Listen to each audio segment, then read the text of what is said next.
नमस्कार, मैं हूं अर्जिता मिश्रा और आप देख रहे हैं इंडिया पब्लिक खबर।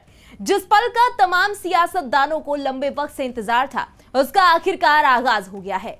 चुनाव आयोग ने आज बेहद अहम प्रेस कॉन्फ्रेंस करते हुए महाराष्ट्र और झारखंड विधानसभा चुनाव के साथ साथ 48 विधानसभा सीटों और 2 लोकसभा सीटों पर उपचुनाव के शेड्यूल का भी ऐलान कर दिया है, जिनमें यूपी की 9 विधानसभा सीटें भी शामिल हैं। और इसी के साथ यूपी में चुनावी बिगुल बजते ही बसपा सुप्रीमो मायावती ने जोरदार दांव चल दिया है।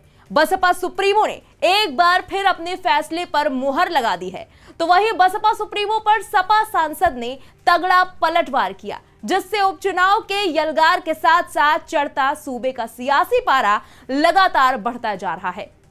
चुनाव आयोग ने आज महाराष्ट्र और झारखंड में विधानसभा चुनाव की तारीखों की घोषणा कर दी है। इसके साथ ही 48 विधानसभा सीटों और 2 लोकसभा सीटों पर उपचुनाव की भी घोषणा की गई। इन उपचुनावों में उत्तर प्रदेश की 9 विधानसभा सीटें भी शामिल है, जिन पर 13 नवंबर को मतदान होगा। हालांकि मिल्कीपुर सीट पर वोटिंग का ऐलान अभी नहीं हुआ है।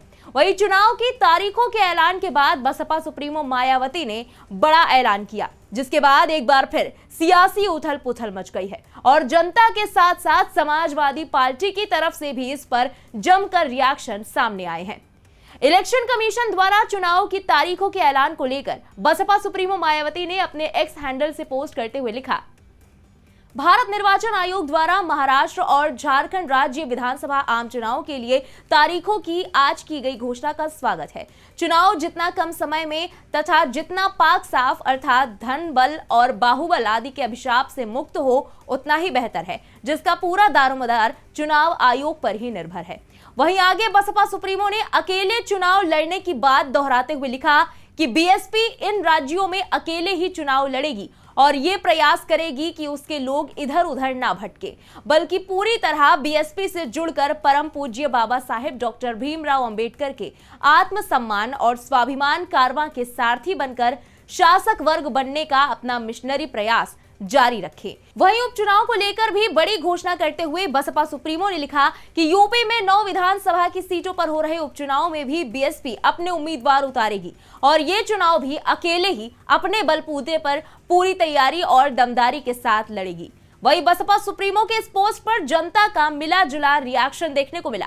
रामनिवास मीना नाम के एक यूजर ने बसपा सुप्रीमो के फैसले की तारीफ करते हुए लिखा कि बसपा को मजबूती से ताल ठोकनी चाहिए और अपना वोट बैंक अपने खाते में ही रखना चाहिए, क्योंकि बाकी सभी दल बसपा को धोखा ही देते हैं।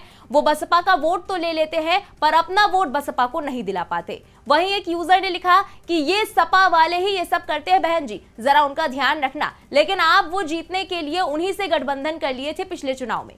तो वहीं एक यूजर चंद्रेश यादव ने तंज कसते हुए लिखा कि बहन जी अब आपसे कुछ नहीं होगा, अब बाबा साहब भीमराव अंबेडकर जी और बहुजन की लड़ाई लोकप्रिय नेता अखिलेश जी लड़ेंगे और राहुल गांधी जी उनका साथ देंगे, क्योंकि बहुजनों की जिससे लड़ाई है आप उनका अप्रत्यक्ष रूप से साथ देती हैं।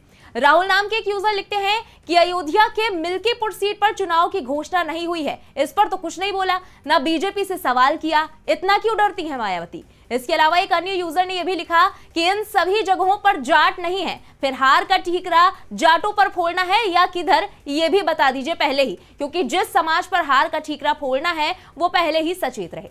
तो वहीं दूसरी तरफ मऊ से सपा सांसद राजीव राय ने भी बसपा सुप्रीमो मायावती के गठबंधन ना करने के बयान पर पलटवार किया है।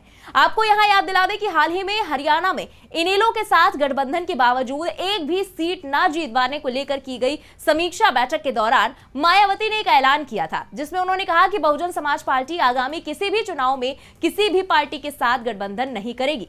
इसी के साथ उन्होंने ये भी कहा था कि बसपा सभी चुनाव में अपने प्रत्याशियों को चुनाव लड़ाएगी और इसको लेकर एक्स पर पोस्ट भी किया था। तो बसपा सुप्रीमो मायावती के इसी बयान पर पलटवार करते हुए सपा सांसद राजीव राय ने कहा कि मायावती की अंदर खाने के गठबंधन के बारे में सभी जानते हैं। उन्होंने बीते लोकसभा चुनाव को याद दिलाते हुए कहा कि सभी जगह सपा और इंडिया गठबंधन के प्रत्याशियों को देखने के बाद बसपा ने अपने प्रत्याशी बदल दिए थे। ये बात अभी इतनी पुरानी भी नहीं हुई है कि इसे सब भूल जाए। इसी के साथ उन्होंने भाजपा की तरफ इशारा करते हुए कहा कि बसपा को भाजपा की बी टीम भी कहा जाता है। बसपा और बीजेपी के अंदर खाने के गठबंधन के बारे में सभी जानते हैं। भाजपा के लिए बसपा और मायावती किसी भी हद तक जा सकती है। ये बात शायद शायद उनको पता नहीं है, लेकिन अन्य सभी पार्टियों के लोग उनकी इस हरकत से वाकिफ है। पर्दे के पीछे के गठबंधन के बारे में पूरा देश और प्रदेश जानता है।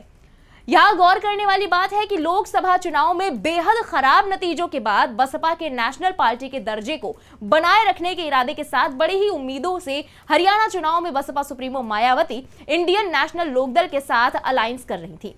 कहा जा रहा था कि इससे बसपा को अपना खोया हुआ जनाधार वापस पाने में कुछ मदद जरूर मिलेगी और यूपी के बाहर भी बसपा अपनी मौजूदगी बनाए रख पाएगी। लेकिन ताबड़तोड़ रैलियों, जबरदस्त प्रचार और तो और खुद बसपा सुप्रीमो की बसपा इनेलो गठबंधन को वोट करने की अपील के बावजूद हरियाणा के रिजल्ट ने बसपा सुप्रीमो को जोर का झटका दे दिया।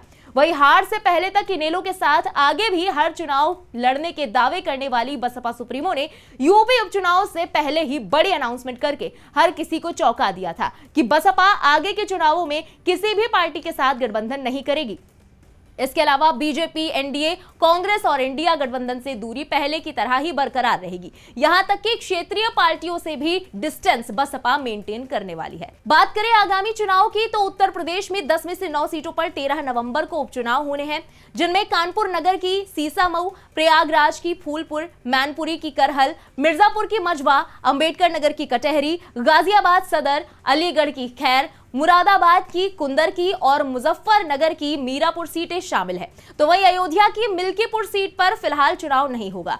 हाईकोर्ट में मुकदमा लंबित होने के चलते इलेक्शन कमीशन ने मिल्कीपुर में चुनाव की तारीख का ऐलान नहीं किया है। जानकारी के मुताबिक पूर्व विधायक गोरखनाथ बाबा ने उत्तर प्रदेश 2022 विधानसभा चुनाव को लेकर हाईकोर्ट में रिट दायर की थी।